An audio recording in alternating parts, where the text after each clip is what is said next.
Greetings, Earthlings, wisdom keepers, wisdom seekers. Welcome back to WizdomDropz, your source for daily drops of wisdom and savvy cat astrology. Meow. My name is Tonia, and today we are discussing the chart of somebody that you should really know if you don't already. Very amazing being, as far as I can tell, fucking dope individual, Paul Stamets. Paul Stamets, if you're not already aware, is an American mycologist, and basically he's like otherwise known as the father of American mycology.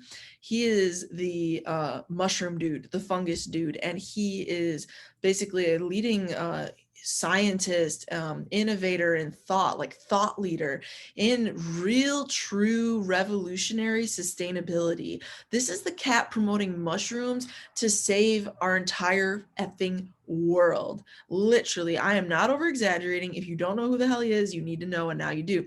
And we're gonna look at this chart, and it's gonna be so dope because you're gonna just be like, wow, that's a cool dude, and that's a cool way to see this in the chart. And just, I'm excited and appreciative to share this chart reading with you because I actually do think this person is like really dope. And so it's gonna be fun for all you fellow mushroom heads out there. Cool. Welcome to the channel, which leads me to my couple brief announcements. If you're new to this channel, welcome. And you're willing, if you're willing and you want to, you can join us. It's a subscription-based service that is free right now on the YouTube of just like informative astrology videos. And I love this community we're building. We are growing, and there's a lot of dope people here, and I love like all the comments and the supportive vibe, and just like this idea that I'm contributing to the evolutionary of consciousness around like more people being aware of astrology and like what it means. And if you're on this channel, you like astrology and you like learning more about it. So if you resonate, join us. We're building tribe like a fungal network. So yeah, with that said, in the best sense, with that said, you can also like this video if it brings you any value whatsoever by the end of it, because that helps more people get it for free, which is really cool. And that's why the internet is groovy. So, you know, you can do that if it brings you value. Also, you can leave a comment down below if you do find that you want to know more about a specific celebrity that you are interested in learning more about. Last but not least, I have readings that I do at a client-based level. So if you want me to do this to your chart and look at things and talk about different issues or topics, or just do a general chart reading, whatever you want, I book sessions. So you can contact me via the email address in the description box down below. Beautiful. Let's get into it. Let's share the screen. Now, FYI, I pulled this chart based on the internet's time, date of his birth. He is not, unfortunately, in the celebrity database that I am referencing. So allegedly, according to the interwebs, he was born July 17th of 1955. This is not the listed time. I was not able to locate the time. So I want to be very clear that while he was born in Columbiana, Ohio, whatever, this is not necessarily his ascendant. We don't know his ascendant, and we don't know all these houses. We don't really know that. But you know what we do know? Each and every one of these planets. And this is going to be a very informative reading just on that alone. So you will not hear me talk a lot about houses in this reading, but let's look at this beautiful arrangement of planets. Wow. Wow. This is Paul Stamets' birth chart, y'all, the American mycologist. Look at what is first standing out to me. This is insane in the membrane. Insane in the membrane, insane in the brain. This is like a massive freaking stellium in the sign of Cancer. He has 1, 2, 3, 4, 5 freaking planets in the sign of Cancer. Are you freaking kidding me? Are you literally freaking kidding me? Look at this. His soul, okay, his soul, the moon, and which rules Cancer, might I add. Very good place, very good place for the moon to be in a chart. Trust and believe. Really good place.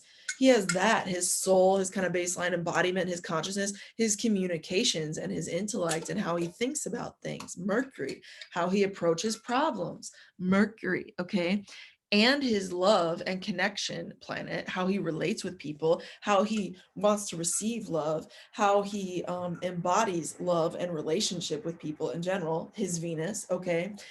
And not done yet, his sun in Cancer, okay. And the sun with the moon co-present. students of my astrology course watching this, yes, this is a great use of the word co-presence. And so his sun and moon are co-present, though not tightly conjunct by a degree of separation, because they're like 20 degrees apart, but they're co-present in the sign of Cancer. And so he has the sun and the moon in the same darn sign, in other words. And he also has, last but not least, Uranus, freaking Uranus, by a 3-degree orbit separation, insane, with the sun. Uranus is the great awakener. It's the great knower of like higher divine forces, angelic forces, y'all, like spirit guide status. That's Uranus. And Uranus is conjunct his what? Sun. And I did a video on how the sun is your own personal pathway to divine consciousness and what knowledge you inherently just possess that is divine in nature. And so he has the awakening force of Uranus and the revolutionary force of Uranus, the radical awakener, excuse me, the disruptive awakener of the sun, like conjunct the sun with the sun in the sign of Cancer. Now, all of this, we can talk more about these planets, but right now we're just going to say, damn, look at all them planets. We need to talk about Cancer because that's where all these planets are at. Cancer is the sign of the goddess. Cancer is the sign of the mother. Cancer is the sign of the great nurturer, the great protector, the steward of the land, the steward of the home, the mother, y'all. Do you understand mother? Mother, the freaking tortoise. If you want to talk ancient, like OG astrology, Cancer was not only like a crab, right? Cancer was the tortoise. Cancer is the tortoise that the Native Americans talk about the entire earth being on the back of. Okay, the tortoise that holds up earth, Mother Earth, the notion of nourishing. Okay, Cancer. Cancer is the notion of nourishing. Cancer people at a high vibration are so nourishing. They're so nourishing. They can be emotionally nourishing and emotionally protective, like all of the ideal ways that you want to be emotionally nurtured and protected at a high vibration. That is Cancer. Cancer is the mother in the best sense, and yeah, in the worst sense if used that way. So you know what, Paul Stamets might have a shadow Cancer too, and he might be like bitchy and passive aggressive and whatever, but guess what, he has the benefic here, Venus, and it's in nothing but harmonious relationship. I really witnessed this being's energy as a very high vibrational, pure, relatively pure channel. But you know, all of this in relationship to mushrooms. Let's get down to earth. Oh wait, I have a mechanism for just this moment in this video today. Let's get down to earth. That was a very peculiar like, but you know what? It's a really groovy wooden drum that my friend gave me, and it's very fucking cool, and I love it, and it's fun to play with. But all that aside, mycology, okay? Why does this connect to mycology, people? His freaking entire life is Cancerian, and Cancer is the mother, the protector, the divine steward of land. He's a freaking mycologist, you know? He's all about the mushrooms, and it's about the check it. It's the feminine energy. Do you think soil is masculine? Hell no, soil is not fucking masculine. Soil is where things grow in. It is fertile. It is femininity. The soil is the feminine energy of this earth, along with water. Anybody who knows anything about life knows that all life requires water. Water is life. Go get you a glass of water. If you don't have a glass of water next to you, this is the spiritual cosmic thing. Get you some tea, get you something. Cancer energy, okay? So he brings this nourishment to what is hidden, what is in the soil, what is feminine of this earth that he is a land steward for. Did you hear 12 Cancer alert buttons just now when I said all those keywords? Because you should have. He is very Cancerian. And let's talk about this person's innovation. Let's talk about why this is a trail leader, why he is unique, and what he brings to light. The sun is the supreme light. Think about it. All life also needs light, okay? Truly, even mushrooms, some mushrooms more than others, okay, in one way or another need light. Even mushrooms that live in entire darkness feed off of sugars created by plants that are using the process of photosynthesis, you feel? So all that to say, he's a Uranian innovator around his identity related to all these very topics that we just discussed.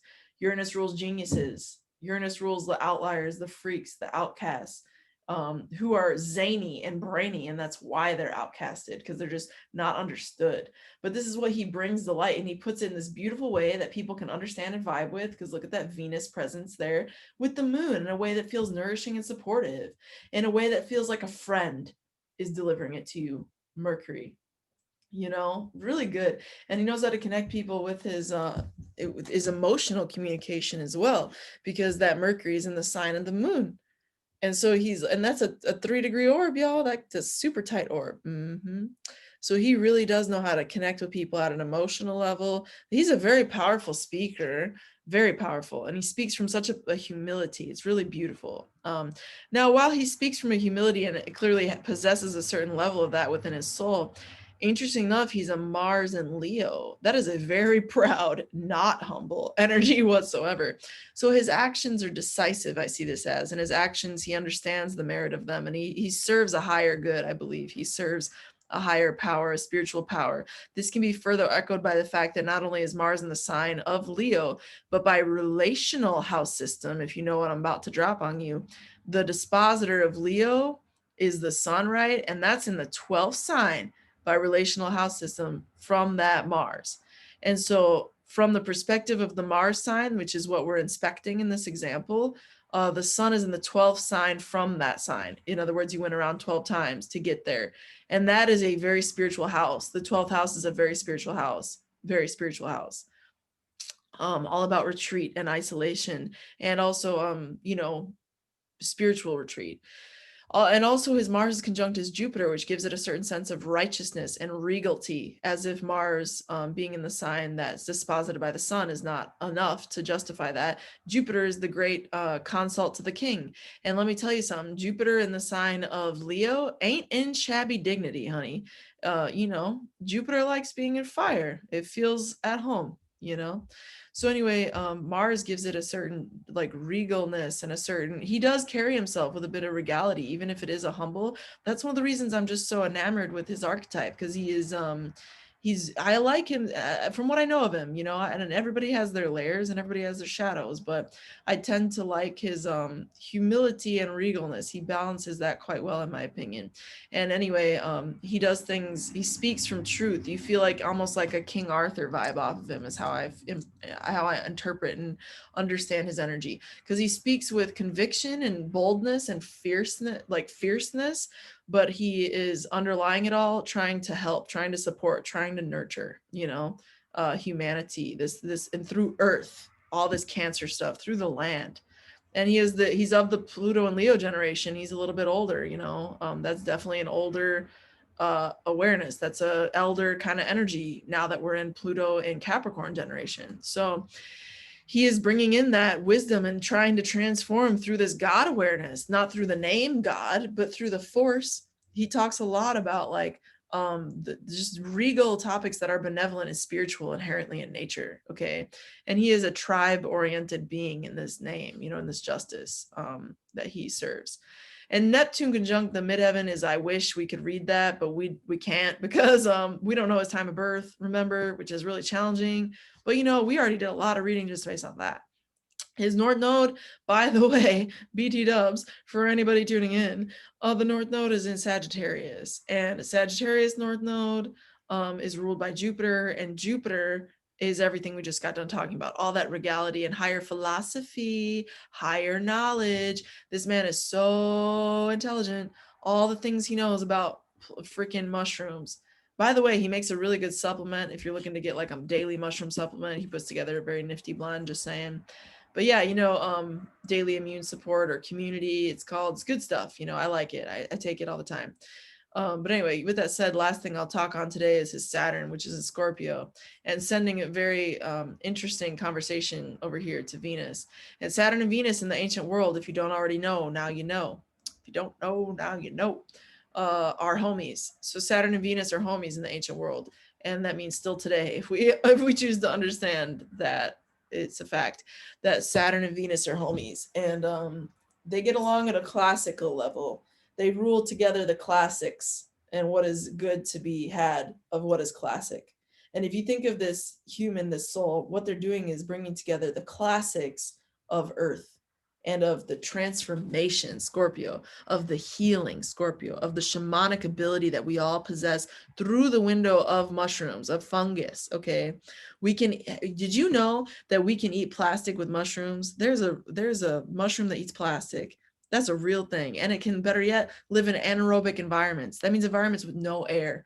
Did you know there's mushrooms that prevent like all the diseases on this planet? Did you know there's mushrooms that solve like literally every fucking problem that humanity has? Because it's literally a thing. Just saying. Consider knowing that for yourself, because mushrooms are an interesting topic. If you're watching this video still, you already know that, but probably.